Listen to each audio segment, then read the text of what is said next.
अस्सलाम वालेकुम, कैसे हैं आप सब। तो आज हम स्टार्ट करने जा रहे हैं एक्सरसाइज 5B का क्वेश्चन नंबर 3।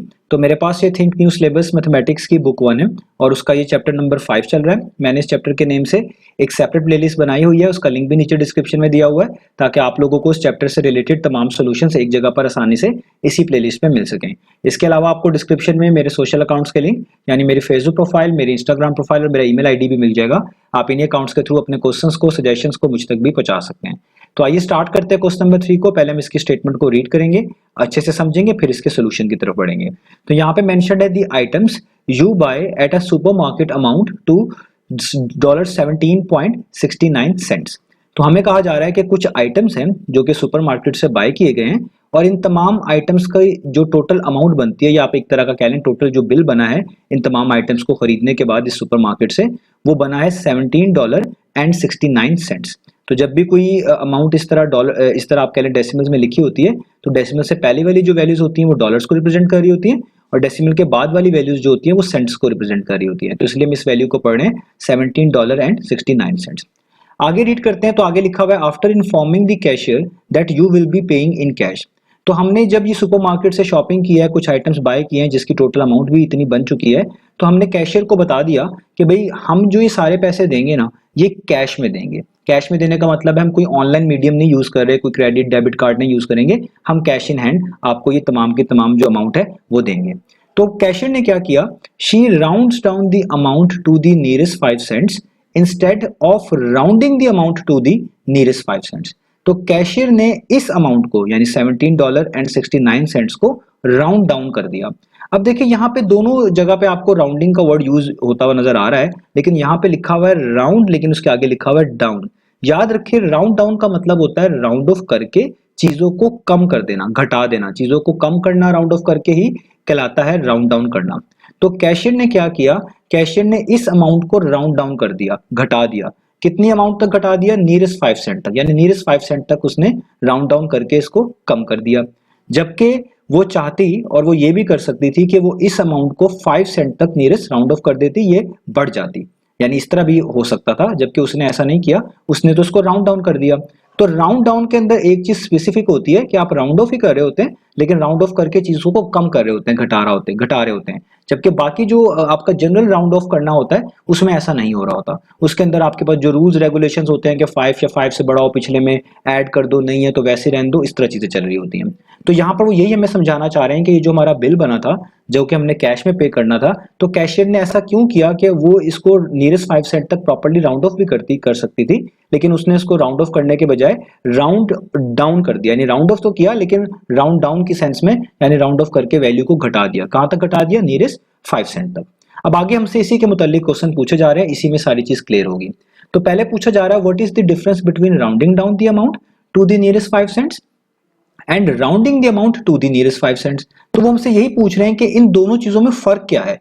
यानी राउंडिंग डाउन जो किया गया है, इस कैशियर ने जो किया है इस अमाउंट को नियरेस्ट 5 सेंट तक, इसमें क्या फर्क है, और इस अमाउंट को अगर हम प्रॉपर्ली नियरेस्ट 5 सेंट तक राउंड ऑफ कर देते तो इसमें क्या फर्क होता, ये दोनों वैल्यूज में क्या फर्क होता वो हमें बताएं।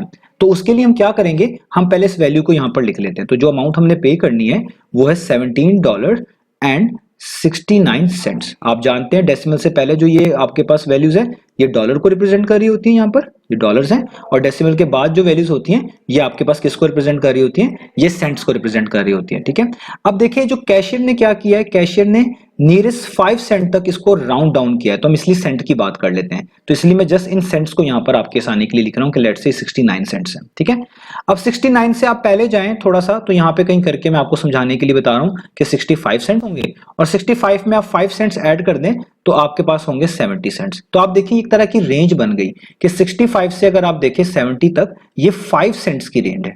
कितनी रेंज है, 5 सेंट्स का इनमें गैप है, 5 सेंट्स की रेंज है। और ये वाली आपकी वैल्यू इन दोनों वैल्यूज के दरमियान आ रही है, जिसके लिहाज से इस कैशियर ने इस अमाउंट को राउंड डाउन किया है। तो अब देखिए राउंड डाउन में होता क्या है कि आप चीजों को घटाते हैं, कम करते हैं। टेक्निकली देखा जाए अगर हम प्रॉपर्ली राउंड ऑफ कर रहे होते हैं तो हम कहते हैं कि 69 तो 70 के ज्यादा करीब है। जो वैल्यू जिसके ज्यादा करीब होती है हम उसी के लिहाज से उसको राउंड ऑफ कर देते हैं, हम उसी को कह देते हैं कि भाई ये तो अप्रोक्सीमेटली, एस्टिमेटेडली भी कह सकते हैं 70 के इक्वल होगी। लेकिन कैशियर ने क्या किया, उसने तो उसको राउंड डाउन करना था, तो राउंड डाउन में आप चीजों को कम करते हैं, घटाते हैं, तो उसने कैशियर ने ये देखा कि नियरेस्ट 5 सेंट के मुताबिक देखा जाए तो 65 सेंट्स बनते हैं जो कम से कम इस 5 सेंट्स की रेंज में आते हैं। तो कैशियर ने क्या किया होगा, कैशियर ने इस वैल्यू को चार्ज करने के बजाय ये वैल्यू चार्ज की होगी जो कि होगी $17.65। इसको बोलते हैं राउंड डाउन करना। तो राउंड डाउन वाली अमाउंट बनती है 17.65 सेंट्स। और अगर कैशियर प्रॉपर्ली जो यहां पे लिखा हुआ है rounding the amount to the nearest 5 cent ये करती तो जाहिर बात है 69.70 के ज्यादा करीब था, तो उसको ये अमाउंट चार्ज करनी चाहिए थी जो कि थी $17.70। तो ये आपको डिफरेंस पता चल गया कि राउंड डाउन करने से क्या वैल्यू आ रही है और प्रॉपर्ली राउंड ऑफ करके नियरेस्ट 5 सेंट के लिहाज से देखने की तो क्या वैल्यू आ रही है। तो कैशियर को जो है जो वैल्यूज उसने राउंड डाउन करके लिखी होंगी वो होगी 65, ये वाली $17.65, और प्रॉपर्ली करते तो वो होती ये वाली। तो इसी चीज को हमने यहां पर लिख देना है, मैंने पहले से यहां पे आंसर्स लिखे हैं टाइम बचाने के लिए।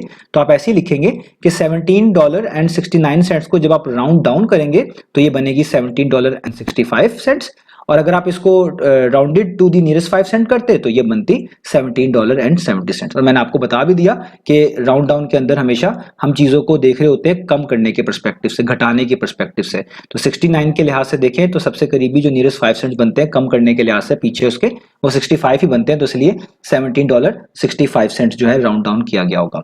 अब ये हमारे फर्स्ट पार्ट का आंसर हो गया। अब सेकेंड पार्ट में उन्होंने रीजन भी मांगी है कि ऐसा क्यों किया। वो चाहती तो वो तो $17.70 भी चार्ज कर सकती थी वो कैशियर कि ये हमें पे करने पड़ते, लेकिन उसने ऐसा नहीं किया। ऐसा क्यों नहीं किया, तो आगे देखिए क्वेश्चन में ये पूछा गया why does the cashier round down the amount to the nearest 5 cent instead of rounding the amount to the nearest 5 cent. तो कैशियर ने ऐसा क्यों किया कि उसने राउंड डाउन किया है जबकि वो प्रॉपर्ली इस अमाउंट को राउंड ऑफ कर भी सकती थी नियरेस्ट 5 सेंट तक, ऐसा क्यों नहीं किया। अब इसकी बहुत सारी रीजंस आप लिख सकते हैं आप कह लें इसके आंसर को आप डिफरेंट तरीके से लिख सकते हैं, तो इसमें जरूरी नहीं है कि आप मेरा ही आंसर ये वाला फॉलो करें। तो जो चीजें यहां से नजर आ रही हैं टेक्निकली वो मैं बता रहा हूं, कुछ जो है आप कह लें सिंगापुर करेंसी के लिहाज से भी बता रहा हूं ताकि एक प्रॉपर सा हम आंसर लिख लें, बाकी इस आंसर में आप कुछ कमी पेशी लेके आ सकते हैं।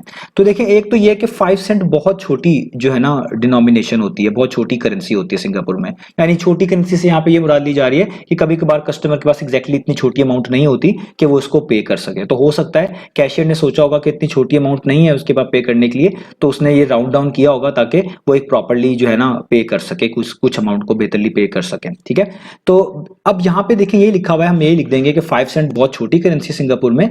तो अगर कस्टमर इज अनेबल टू पे $17.69 इन कैश, तो हो सकता है इस तरीके से हुआ हो। तो आगे क्या किया ये भी हम कह सकते हैं कि अब राउंड डाउन करने की वजह ये भी बन सकती है कि अगर जो है ना जो कैशियर है वो इस अमाउंट को नियरेस्ट 5 सेंट तक राउंड ऑफ करती, यानी प्रॉपर्ली राउंड ऑफ करती, जो कि मैंने आपको बताया। तो देखिए यहां पर $17.70 बनते, यानी एक्चुअल अमाउंट थी $17.69। तो अगर वो राउंड ऑफ करती प्रॉपर्ली 5 सेंट नियरेस्ट 5 सेंट तक, तो कस्टमर को फिर पे करने पड़ते 17.70 सेंट्स, जो कि $0.01 ज्यादा थे। इसको $0.01 को आप सेंट्स में लेके आएंगे तो आपको आइडिया हो जाएगा। तो ये बेसिकली $0.01 ज्यादा है, क्योंकि आप $0.01 इस अमाउंट में प्लस करेंगे तो 17.70 ही बनेंगे। तो इसलिए उस कैशियर ने सोचा होगा कि अगर मैं इसको नियरेस्ट 5 सेंट्स तक राउंड ऑफ करूंगी तो कस्टमर को वो पैसे देने पड़ेंगे जो उसके बने ही नहीं है, यानी ज्यादा पैसे देने पड़ेंगे। तो इसलिए उसने यही बेहतर सोचा कि मैं इसको राउंड डाउन कर देती हूँ ताकि जो अमाउंट बने वो थोड़ी कम भी बने जितनी कस्टमर ने देनी है, और वो इतनी निग्लिजिबल अमाउंट है, इतनी छोटी सी अमाउंट है कि कस्टमर को भी ना फर्क पड़े और की साइड को भी फर्क ना पड़े। तो इसीलिए यहां पर ऐसा किया गया। तो मैंने यहां पे यही लिखा हुआ है कि rounding the amount to the nearest 5 cent will require the customer to pay additional $0.01, thus the amount is rounding down to 17.65 cents। तो ये बेसिकली मैंने इसकी रीजन लिख दी है। तो उम्मीद है आपको चीजें समझ आ गई होंगी, आप भी इसको इस तरह लिख सकते हैं, थोड़ा डिफरेंट भी लिख सकते हैं। तो इंशाल्लाह अब हम अपने नेक्स्ट क्वेश्चन मिलेंगे। यहाँ पे क्वेश्चन कंप्लीट हुआ, इंशाल्लाह नेक्स्ट वीडियो से मिलते हैं बाकी सॉल्यूशंस के साथ।